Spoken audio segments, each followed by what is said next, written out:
Good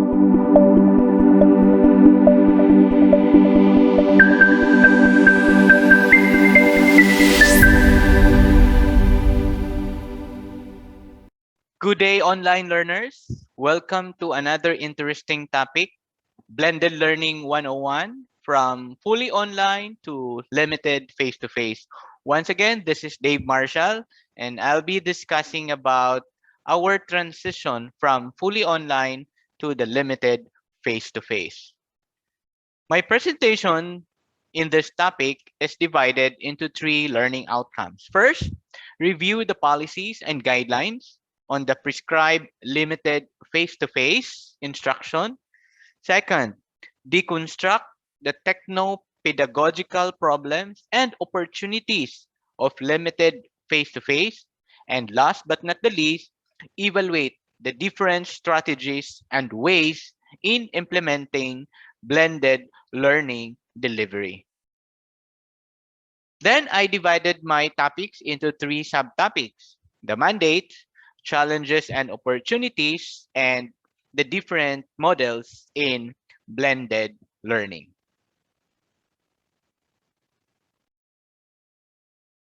I will talk about the mandates. I will start my discussion from the Department of Education, and this is the document, Shared Responsibility Recommendation on Limited Face-to-Face, by no less than the Secretary Leonor Magtolis Briones. This report is actually submitted to the President to recommend the conduct of pilot implementation or dry run of face-to-face classes in low-risk areas. I only selected and emphasized on provisions that have pedagogical implications as to technology-enhanced flexible learning.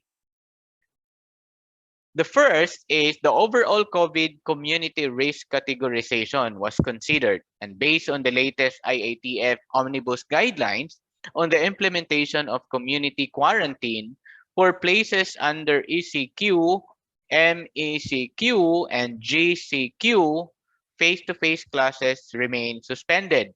And additionally, children below 15 years old are required to remain in their residences at all times.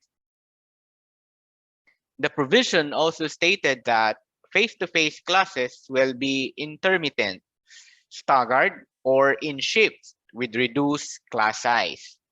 And this will afford social distancing, limit contact intensity, and keep monitoring to manageable level.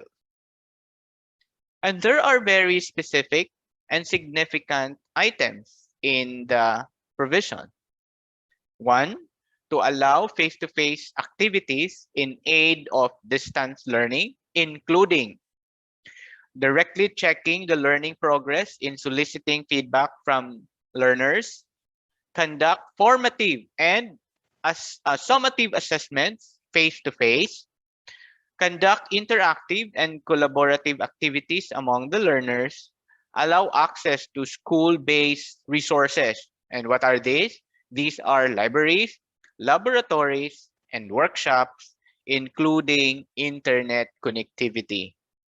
And last but not the least, conduct teacher-student consultations and similar activities.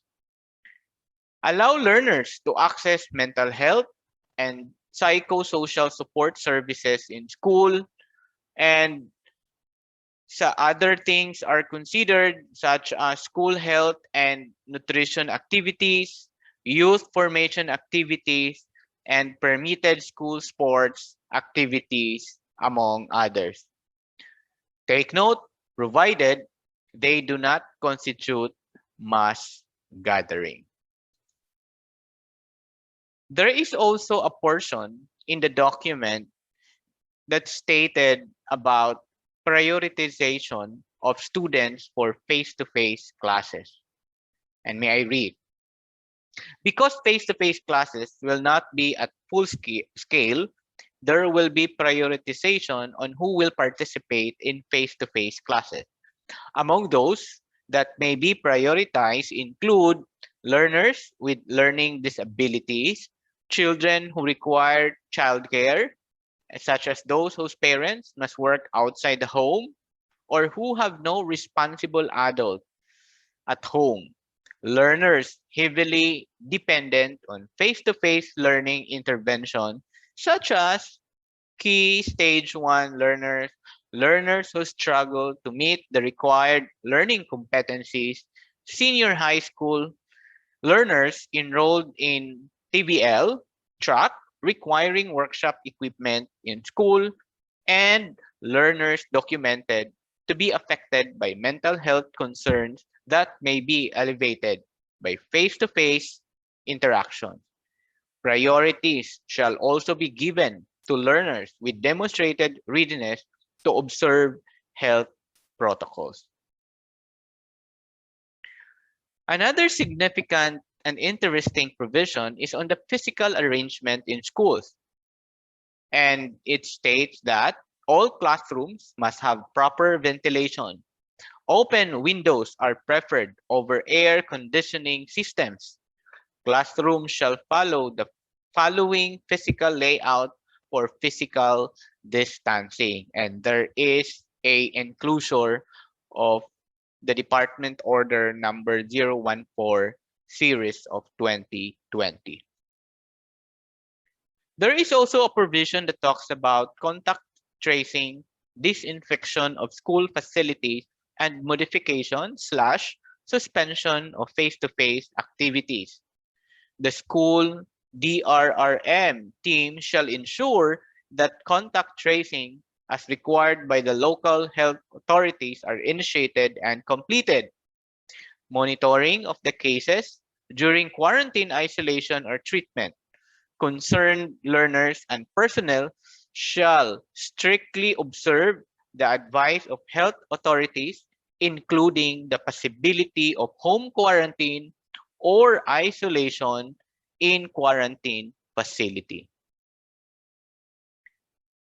The condition of the learner or the personnel shall be closely followed up by the attending or assigned school health personnel or the designated clinic teacher, and necessary information shall be reported to the SDO School Health and Nutrition Unit section as required by the existing reporting mechanism. Trained PFA providers of the school shall be mobilized to provide necessary mental health and psychosocial support to concerned personnel or learners.